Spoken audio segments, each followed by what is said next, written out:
7 de la mañana con 36 minutos, 7 con 36 minutos, en punto, noticias, primera emisión. Saludamos con el doctor Ramiro Aguilar, jurista, exasambleísta y analista político que ya nos acompaña. Doctor Aguilar, buenos días, gracias por acompañarnos, bienvenido. Le saludamos a Alexis Moncayo, quien le habla a Licenia Espinel.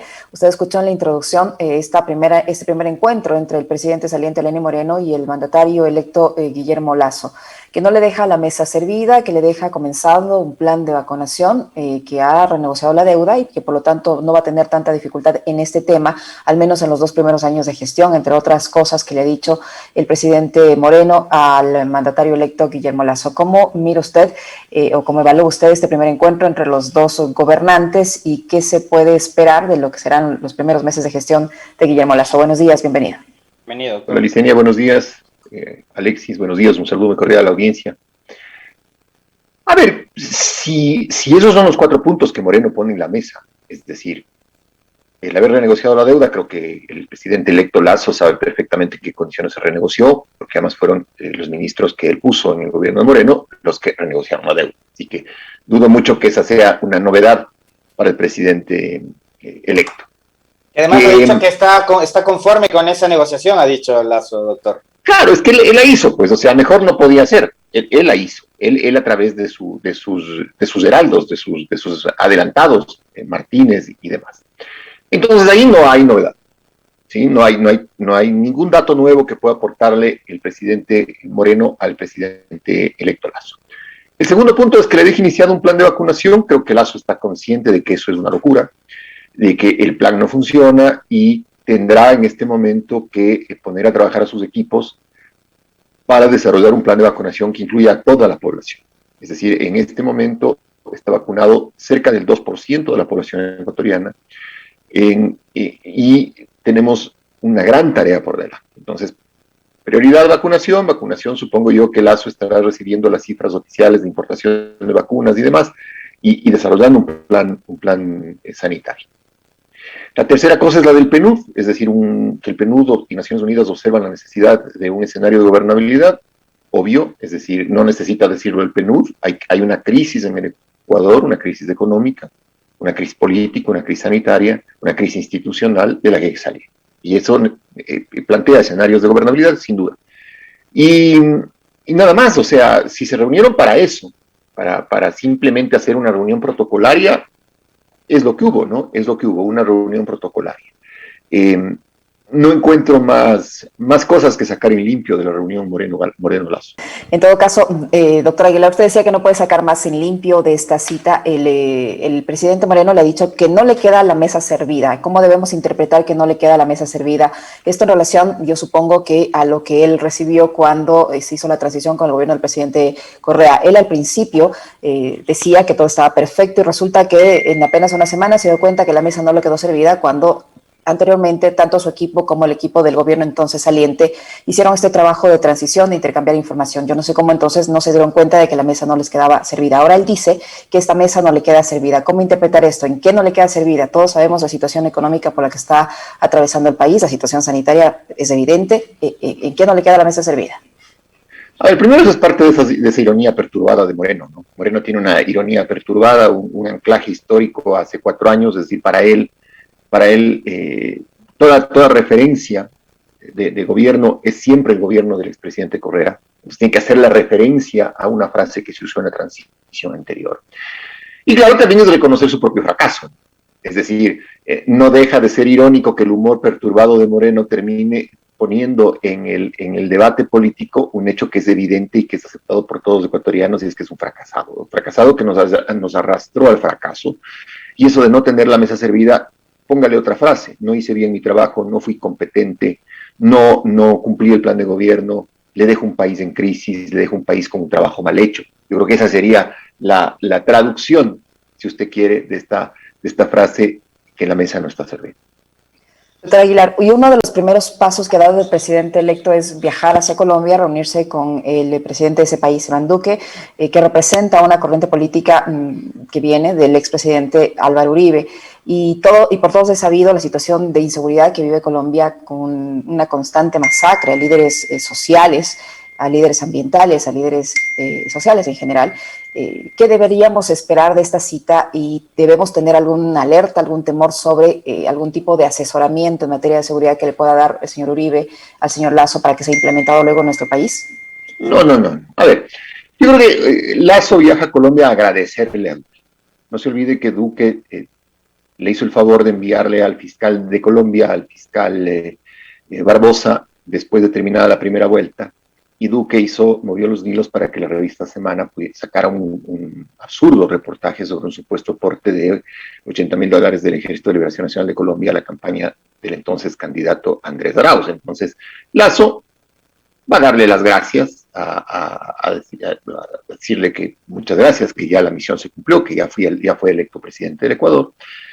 Lasso es un personaje de derecha en política, de tal forma que no hay que sorprenderse que sus amigos en el continente sean los presidentes de derecha. Entonces estará muy cerca a Bolsonaro, estará muy cerca a Piñera, estará muy cerca a Duque, en el contexto de la política internacional latinoamericana. Pero no debe sorprendernos, es decir, en eso Lasso no ha mentido a nadie. Lasso es un personaje de derecha, cuyos amigos son de derecha, y cuya política internacional estará básicamente vinculada a proyectos políticos de derecha.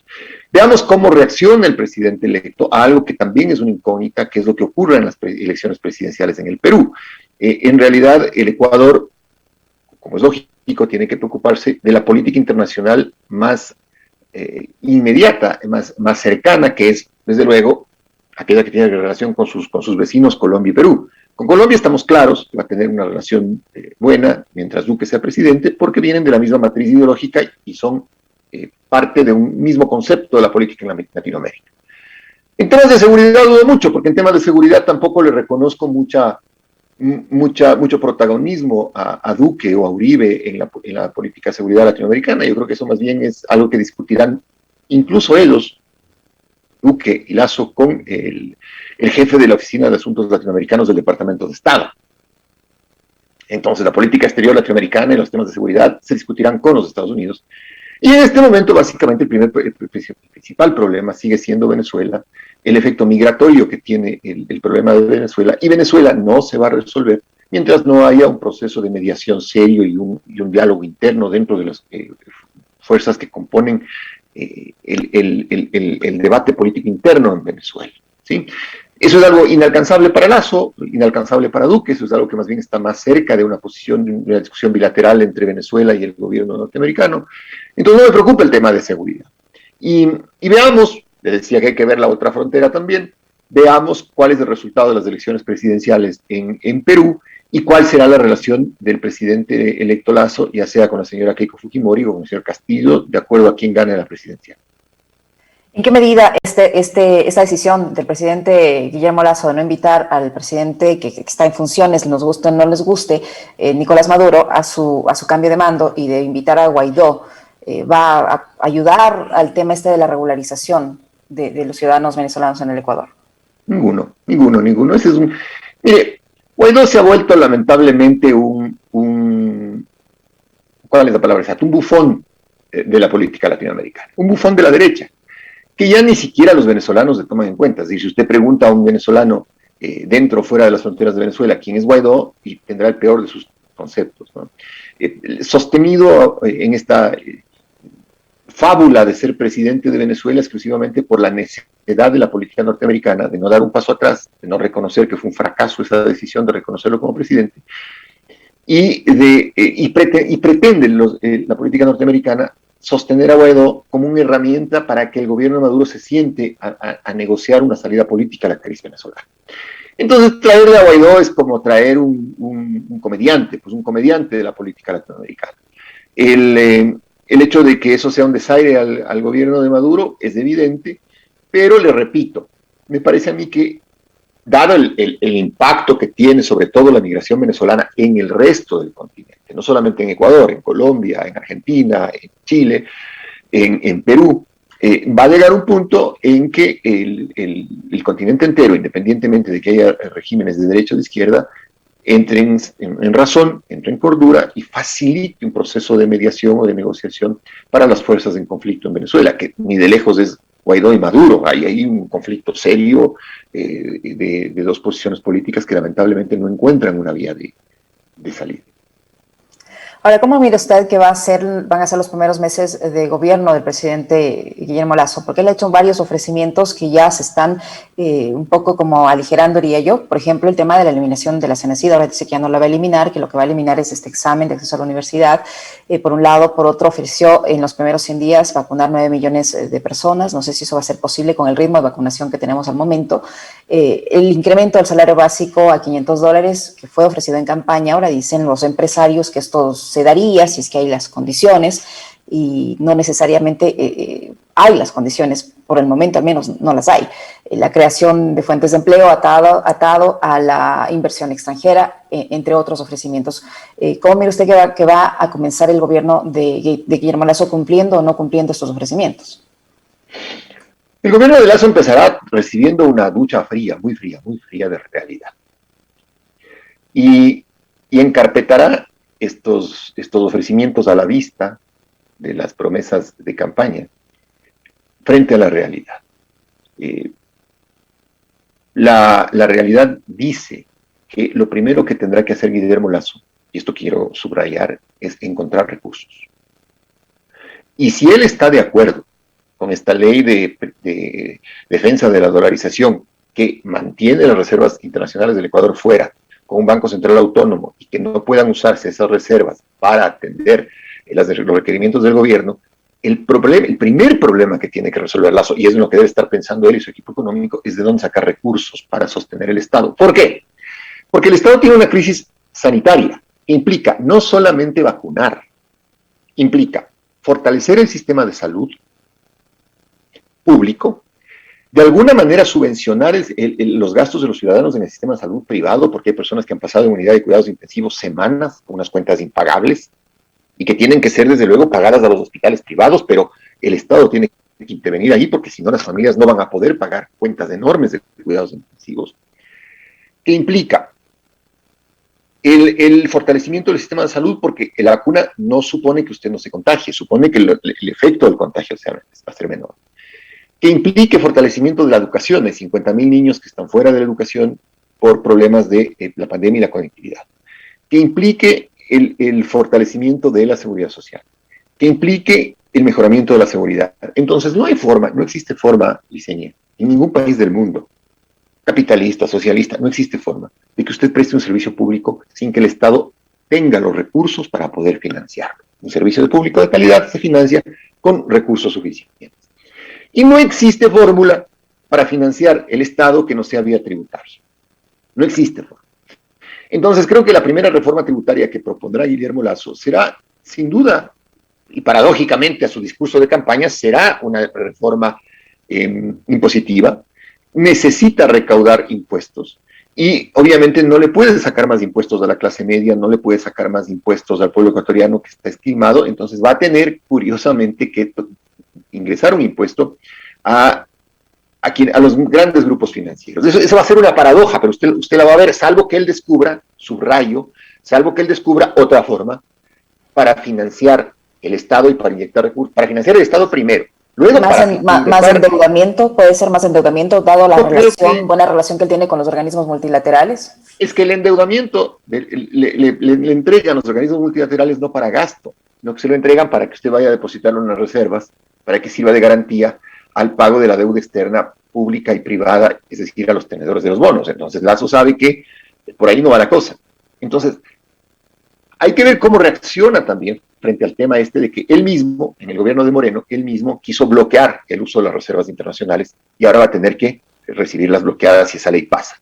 No se sorprendan si esa ley a último momento no pasa y decide Lasso con criterio usar las reservas internacionales para financiar el servicio público y para financiar la economía nacional. No se sorprendan si esa ley a la final no pasa. Por eso estaría aplicando la principal oferta de campaña de su contrincante, Andrés Arauz. Correcto. ¿Por qué? Porque lamentablemente en el Ecuador los políticos en campaña terminan en su desesperación por ganar, ofreciendo cosas que ya una vez en el poder no van a poder cumplir porque la realidad no se puede cambiar. Entonces, Creo que por ahí irá la cosa. Primero recaudar, primero tener ingresos, luego fortalecer la prestación de los servicios, porque además él necesita en los primeros 100 días darle salidas al Ecuador y darle nuevos aires, que van más allá de los nuevos aires políticos, nuevos aires económicos. Yo creo que él necesita también un escenario de un país pacificado. Y sus primeras medidas de gobierno en lo político también tiene que ser pacificar el país. Y eso implica tender la mano, implica bajar el nivel de conflicto. Veo con buenos ojos, por ejemplo, que haya la posibilidad de acuerdos legislativos entre el gobierno de Creo y Social Cristiano con la Revolución Ciudadana para efectos de la integración de la Asamblea. Porque eso da un espacio de gobernabilidad. Y no implica ni claudicar, ni rendirse, ni retroceder, sino que implica replantearse un escenario donde Lasso ganó la elección y el progresismo no puede volverse intransigente, boicoteador e intolerante. Ahora, eso supondrá también que Lasso tiene que ser menos neoliberal, menos agresivamente neoliberal de lo que sus propagandas y su plan de gobierno planteaba. Probablemente los que se sientan afectados en esto sean sus cheerleaders, ¿no? sus cachiporreros en redes, sus cachiporreros en medios corporativos, pero también ellos se verán, recibirán una ducha de verdad. Si quieren mantener la pauta tendrán que estar de la mano del gobierno, así que las críticas bajarán, y espero no equivocarme, pero creo que vamos a tener un escenario de gobernabilidad y un Lasso al que la realidad le hará entrar en razón. Ahí sí, la realidad va a superar todas sus promesas de campaña, dice usted, doctor Aguilar. Sin duda, sin duda. Ahora, este llamado que ha hecho el expresidente Correa a la unidad, ofreciéndole la mano en el sentido de dar gobernabilidad en lo que sea beneficioso para el país, ¿ayuda a que él tenga estos primeros meses de tranquilidad? Pero sin duda, porque un acuerdo con la Revolución Ciudadana legislativo supone un acuerdo legislativo, no supone compartir gobierno. Yo no veo ningún militante de la Revolución Ciudadana con ganas o con el espíritu suficiente para ser miembro de un gabinete de Lasso, pero sí veo, o podría haber a decenas de militantes de la izquierda democrática o de Pachacuti ya puestos la servilleta y el tenedor y el cuchillo dispuestos a disfrutar de la cena del gobierno, es decir, a pedirle 4 ministerios, gobernaciones, si les da 4 piden 8, comisiones legislativas. Entonces, en ese escenario, en ese específico escenario, es más lógico un acuerdo político entre Creo y los socialcristianos con la Revolución Ciudadana, que no va a pedir cuota de gobierno, sino que va a pedir simplemente un escenario de gobernabilidad, que entregarse a grupos políticos que sí le van a pedir espacios de gobernabilidad y además, incluso dándoles los espacios de gobernabilidad, son lamentablemente hijos del conflicto. ¿Qué rol va a jugar Pachacuti, el movimiento indígena, la CONAIE, etcétera, el momento en que el presidente Lasso no pueda cumplir sus ofrecimientos de campaña y superado por la realidad que tiene el país y tenga que ajustarse a los pedidos, a los requerimientos del Fondo Monetario Internacional? Pues hay un acuerdo que está vigente y que le ha dicho que lo va a respetar y que implica ajustes para la población ecuatoriana, despidos, entre otras cosas, y obviamente eso también va a repercutir en el tema social. Allí, ¿qué papel va a jugar Pachacuti y va a jugar la CONAIE cuando vea que de una u otra manera contribuyó a ese escenario? Probablemente genera el conflicto, probablemente juegue el conflicto. Pero le repito, yo creo que Lasso será menos agresivamente fondo monetarista, o sea, va a frenar la velocidad. No le digo que deje de serlo, le digo que frenará la velocidad porque la realidad impone otra cosa. Y la CONAIE depende, Licenia. Si llegan a ser gobierno con Lasso, es decir, si el parte del acuerdo legislativo, excluyendo a la Revolución Ciudadana, es que compartan comisiones legislativas y ministerios, bajará el nivel, pero no el conflicto. Es decir, la CONAIE jamás asumirá, aunque tenga ministros en el gabinete, asumirá responsabilidad de un gobierno nunca. Ese no es su estilo de hacer política. Increíblemente no es su estilo. Pero si es que se quedan excluidos de los acuerdos legislativos, porque hay un macroacuerdo, Creo, Partido Social Cristiano y Revolución Ciudadana, Pachacuti y la CONAIE Izquierda Democrática se quedarán en una oposición, sí, más radical, quizá dolidos porque no tienen cuota de gobierno, como ellos esperaban, y probablemente apostándole al conflicto. Pero ahí la responsabilidad del resto de los ecuatorianos es la mesura, ¿no? O sea, de acuerdo desde luego a cómo sea el comportamiento del gobierno de Lasso, si es más o menos neoliberal, más o menos agresivo, pero en este concreto escenario, en este primer trimestre, llamémoslo así, hay que al menos darle el beneficio de la duda. Ojo, por si acaso, porque hay gente que piensa de todo. No es que me he vuelto lacista en absoluto, me separan, estoy en las antípodas del pensamiento de Lasso. Pero tampoco puede el país vivir en el conflicto. O sea, tampoco el país puede decir, nos vamos a seguir matando, insultando en redes, insultándonos en la calle, mientras tenemos muertos por el COVID, mientras tenemos gente con hambre y desempleo, mientras tenemos los niños fuera de la escuela. O sea, tenemos que ser un poco de ser civilizados y decir, a ver, estos son los puntos mínimos sobre los cuales tenemos que empezar a trabajar. Luego volvamos, si quieren ustedes, a incendiar las redes. Pero ahorita, tranquilidad y un escenario de gobernabilidad. Un poco en la línea en la que está el PNUD, Naciones Unidas, pero no hay que olvidarse las siglas del PNUD, ¿no? Las siglas del PNUD son el Programa de Naciones Unidas para el Desarrollo. O sea, son unos personajes que nos están diciendo, oigan, si ustedes quieren llegar al desarrollo, primero encuentren gobernabilidad.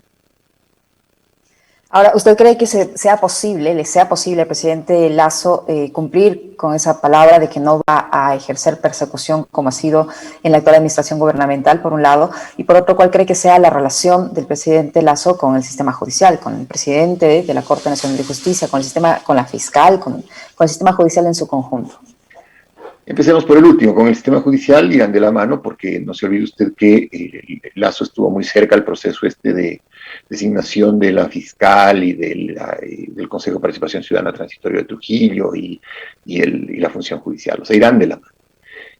Y el tema de la persecución, a ver, si quieren llegar a un acuerdo con la Revolución Ciudadana en la Asamblea Nacional, la lógica es bajar la persecución. El sentido común les dice bajar la persecución. Porque lo único que puede pedir la Revolución Ciudadana a cambio es que se respeten los debidos procesos y que no haya persecución. Porque si no, ya no hay un elemento, no hay un punto de acuerdo. La Revolución Ciudadana no va a pedir ministerios, lo que va a pedir es que cese la persecución. Y es una cosa tan simple de cumplir, que me parece a mí que sería lo más lógico que el gobierno entrante pueda hacer. ¿Podría conceder una amnistía, por ejemplo, para los perseguidos o los procesados por los hechos de octubre y así un poco sanar las heridas? Sin duda, sin duda. Yo creo que eso estará en la agenda de un acuerdo legislativo, creo, social cristiano, Revolución Ciudadana, como primer punto del orden del día. Bajo el entendido de que la contraparte de eso es permitir que Lasso pueda poner un presidente de la Asamblea, ya sea de creo social cristiano, que me parece sano, porque no me parece sano que terminen entregándoles la presidencia de la Asamblea a alguien que pertenezca a un movimiento político que después juegue a la inestabilidad. Entonces Lasso está, si es que es lo que estamos charlando, se está dando, porque yo no estoy en política activa, no estoy en el día a día, soy más bien un tipo que trata de observar la política. Si esto se está dando, habría que aplaudirlo, porque es trazar una línea de un debate más civilizado en la política ecuatoriana. Eso no significa olvidar el informe de la Comisión de la Verdad, no significa olvidarse de las víctimas de octubre, no. Significa sencillamente cesar la persecución de parte del Estado. ¿Usted cree que sería lo más óptimo para esa gobernabilidad que la presidencia de la Asamblea la ocupe alguien de Creo del Partido Social Cristiano? Sin duda, sin duda. O sea, si yo fuera presidente, que es una cosa solo para efectos de este programa y de lo que usted me pregunta, yo no dejaría, por ejemplo, que alguien de Pachacuti o de la Izquierda Democrática tenga la presidencia. Es demasiado riesgoso en términos de gobernabilidad. Yo no lo dejaría. Yo haría los acuerdos políticos necesarios y válidos en política para que alguien cercano al presidente de la República tenga la presidencia de la Asamblea. Pero eso es una cosa de libro, de página 1, línea 1 del libro Cómo gobernar el Ecuador. ¿Por qué sería peligroso? ¿Usted cree que en un momento, cualquier momento, si está la presidencia en manos de Pachacuti o de la Izquierda Democrática, le jueguen en contra? A ver, si es que las circunstancias sociales se terminan volviendo calientes, y ojo, yo no he oído a ningún progresista que diga que la lucha sigue en las calles. A los únicos que les he oído que la lucha sigue en las calles son a algunos de la Izquierda Democrática y a algunos de Pachacuti y de la CONAI.